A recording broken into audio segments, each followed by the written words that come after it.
اسلام کو اسلام کے علاوہ دوسرے دین کو قبول کرے وہ اللہ کے یہاں قابل قبول نہیں، اس لیے کہ اللہ کا پسندیدہ دین اسلام ہے، اس کے نزدیک جو دین ہے نہ باطل باطل تمام جان باطل ہے، دین اسلام کے علاوہ کوئی تیسرا دین قابل قبول نہیں ہے۔ اور دیکھنا یہ ہے کہ اسلام کیا ہے۔ حضرت علی علیہ السلام نہج البلاغہ میں ارشاد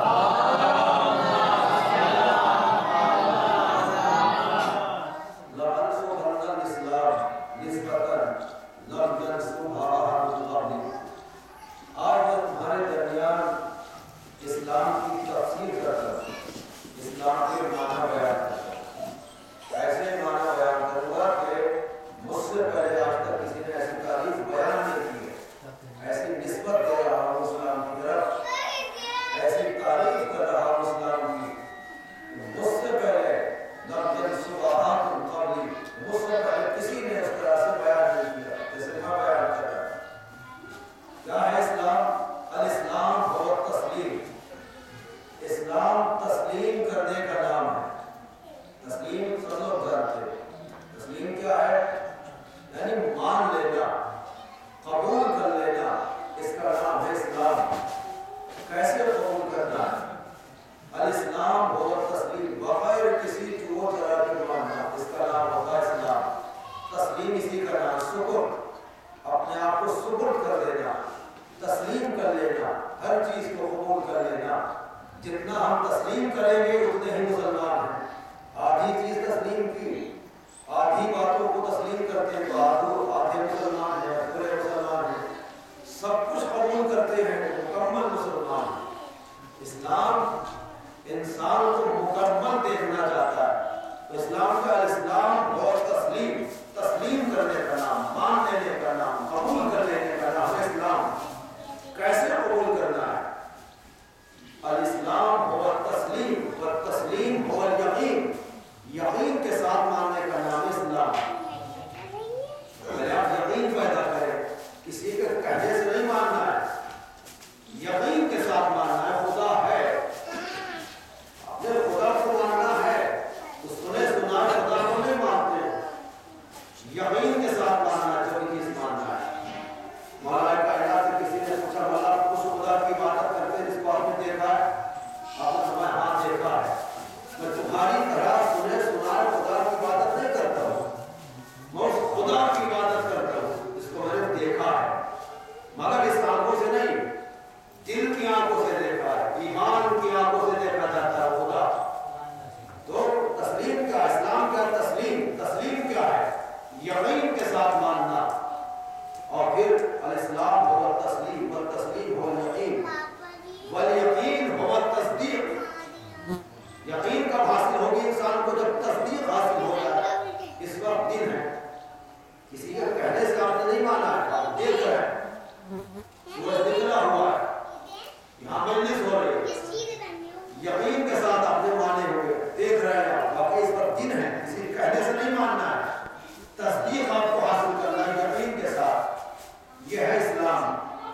جب انسان کو تصدیق حاصل ہو جاتی ہے، تصدیق هو الایمان، یہی ایمان ہے۔ جب آپ نے تسلیم کر لیا، یقین پیدا ہو گیا، آپ کو یقین حاصل ہو گیا، اس کا نام ہے اسلام۔ کیسے بات ہے؟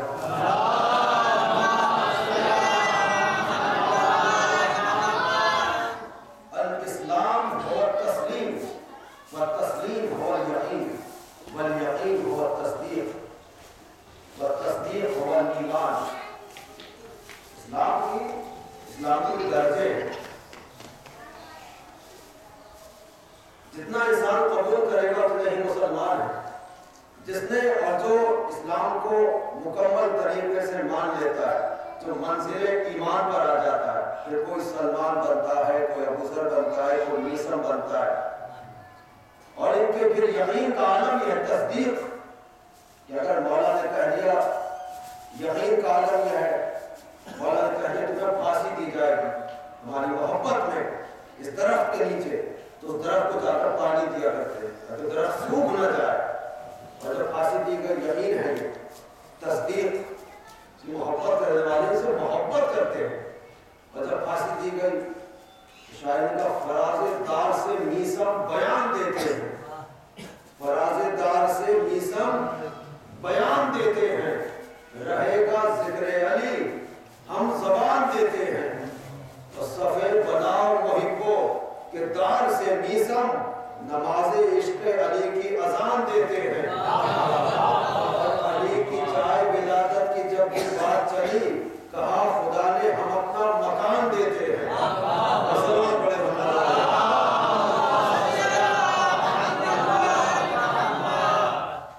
حضرت علی کی ذات انسانوں میں ایک زندہ معجزہ ہے، اس لیے کہ وہ فضائل و کمالات کا معجزہ سمندر ہے، اس میں چھوٹی چھوٹی کشتیاں تو بڑے بڑے جہاز بھی ڈوب جائے، حیرت نہیں ہونا چاہیے۔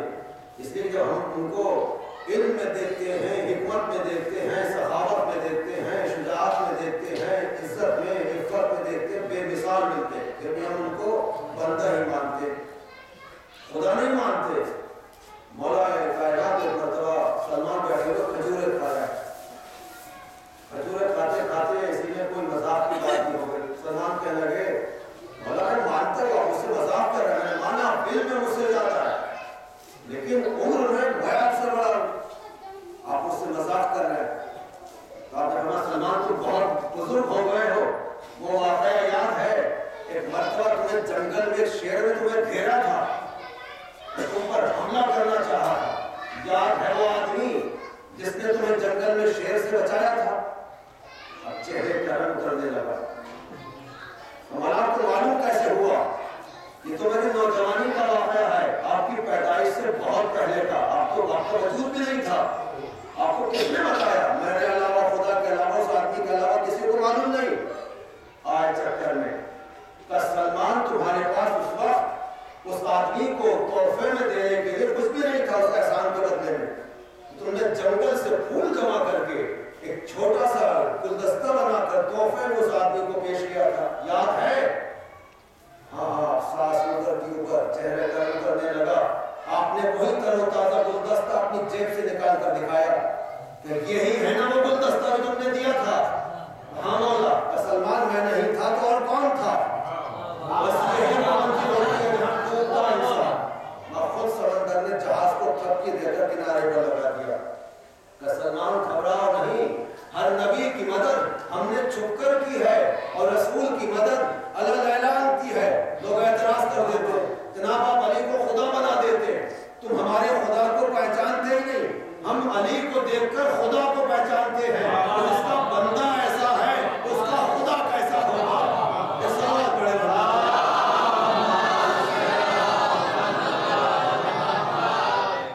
جس کا بندہ ایسا ہے، بندہ تو جس کا خدا کیسا ہوگا؟ اس لیے کہ ان کی ذات وہ ہے جو ان کو تسلیم کر لے، مان لے، ان کی فضیلت ہمارے اندر آ جائے۔ کسی نے سوال کیا مولا کائنات سے، مولا رسول اسلام سے سوال ہوتا ہے ذرا یہ بتائیے کہ جب وہ خدا ہمارے سامنے نہیں آیا، وہ خدا آ بھی نہیں سکتا اس لیے کہ وہ جسم و جسمانیات سے پاک منزہ ہے، وہ جسم و جسمانیت نہیں رکھتا۔ سوال ہوا پیغمبر اسلام سے، یہ بتائیے کہ جب اللہ نے اپنا پیغام ہم تک پہنچانا چاہا تو اس نے آپ کی زبان کو اختیار کیا، اس نے آپ کے لہجے میں ہم سے گفتگو کی ہے، ذرا ہمیں یہ بتا دیجیے۔ اسی زمانے میں سوال ہو رہا پیغمبر اسلام سے، اللہ کے رسول ذرا یہ بتائیے وہ خدا ہمارے سامنے نہیں آیا اور آ بھی نہیں سکتا، جب اس نے اپنا پیغام ہم تک پہنچانا چاہا اس نے آپ کی زبان کو اختیار کیا، ذرا ہمیں یہ بتا دیجیے کہ جب معراج کی منزلوں پر اس اللہ نے آپ سے گفتگو کی ہے تو کس کے لہجے میں گفتگو کی ہے؟ سوال ہو رہا ہے پیغمبر اسلام سے، یا اللہ کے رسول ذرا بتائیے کہ جب معراج کی منزلوں پر آپ گئے تو اللہ نے آپ سے کس کے لہجے میں گفتگو کی؟ تو تاریخ میں وہ رسول اسلام کے جملے موجود ہیں، فرماتے کلمنی باللہجۃ علی ابن ابی طالب، کہ خداوند عالم نے معراج کی منزلوں میں مجھ سے علی کے لہجے میں گفتگو کی ہے۔ یہاں پر دو روایتیں، ایک روایت میں کلمنی باللہجۃ علی ابن ابی طالب، علی کے لہجے میں گفتگو کی ہے، دوسری روایت میں ہے کہ کلمنی باللغت علی ابن ابی طالب، علی کی زبان میں مجھ سے کی منزلیں وہ ہیں کہ جہاں قدرت نے گفتگو کے لیے علی کے لہجے کو اختیار کیا، علی کی زبان کو اختیار کیا، یہ معراج کی منزلیں ہیں۔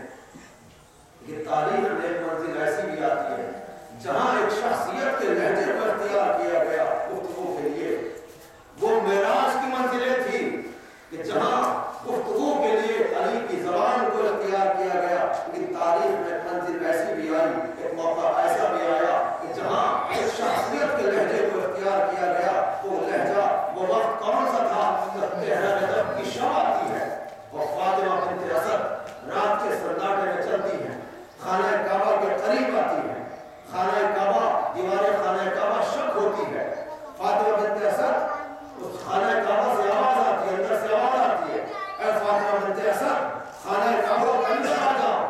فاطمہ بنت اسد اس شکافتہ دیوار میں داخل ہو جاتی ہے۔ اب آپ مجھے بتائیے، ایک شریف خاتون ایک اکیلے گھر میں اجنبی لہجے پر داخل نہیں ہو سکتی۔ اس کا مطلب یہ ہے کہ قدرت نے گفتگو کے لیے، قدرت نے فاطمہ بنت اسد کو بلانے کے لیے کوئی ایسا لہجہ اختیار کیا جس کو سننے کے لیے، جس کو سننے کی فاطمہ بنت اسد آتی تھی۔ لیکن وہ معراج کی منزلیں ہیں کہ جہاں قدرت نے گفتگو کے لیے علی کے لہجے کو اختیار کیا، اور یہ تہران رجب کی شب ہے جہاں قدرت نے باپ کے لہجے کو اختیار کیا۔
بعض روایت میں 2 ہاتھ سے چیرا.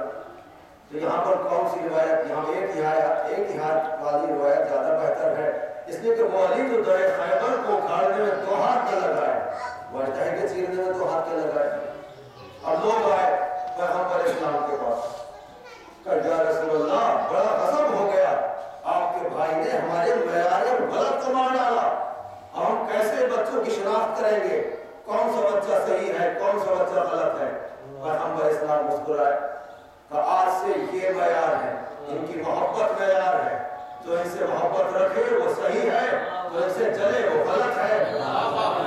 یا رسول اللہ، ارے وہ مکے والوں کے لیے معیار تھا، آپ نے صبح قیامت تک کے لیے معیار دے دیا.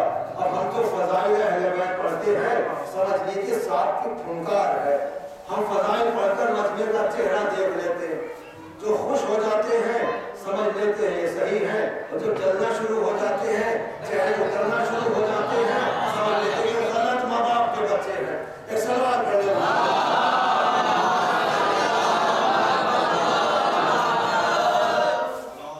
ان کی محبت کیا پتا دیتی ہے نسب کا. محبت معیار ہے مومن اور منافق کے درمیان. جب ہم اسلام فرماتے ہیں یا علی حقوق التقوی والایمان، تمہاری محبت تقوی ہے اور ایمان ہے، اور بغضوں کا کفر و نفاق، اور تم سے بغض رکھنا کفر ہے اور نفاق ہے. ہم جو یہ فضیلت پڑھتے ہیں، فضیلت ہے، وہاں مکے میں رہتا تھا ابو جہل. ہاں تو آپ نے سنا ہوگا کسی جاہل آدمی کو کہہ دیجیے اس کو وہ بھی بگڑ جائے گا. یعنی جہالت کے جس درجے میں ہوتے تھے، جیسا نام رکھتے تھے ابو جہل، جہالت کے ابا، جہالت کے باپ. اور یہ ابو جہل جب قریش میں کوئی بچہ پیدا ہوتا تھا تو ابو جہل کسی بزرگ خود کے قدم کی مٹی بطور سرما اس کی آنکھوں میں لگاتے تھے، اور ان کی فری سروس تھی، یہ اپنی آخرت سنوارنے کے لیے کام کیا کرتے تھے. جب حضرت علی علیہ السلام کی ولادت ہوئی تو 3 دن تو ابو جہل کا بس نہیں چلا، اس لیے کعبے میں تھے. جب گھر پر آ گئے تو ابو جہل نے مٹی ہاتھوں میں لی کو لیا نہیں اور کاغذ میں لے کر آیا آنکھوں میں ڈالنے کے لیے. علی لیٹے ہوئے، آپ نے دیکھا وہ جہل آ رہا ہے، آپ نے آنکھوں کو بند کر لیا، آپ نے کاجل لگاتے ہوئے سرما لگاتے ہوئے دیکھا کیا پوزیشن ہوتی ہے.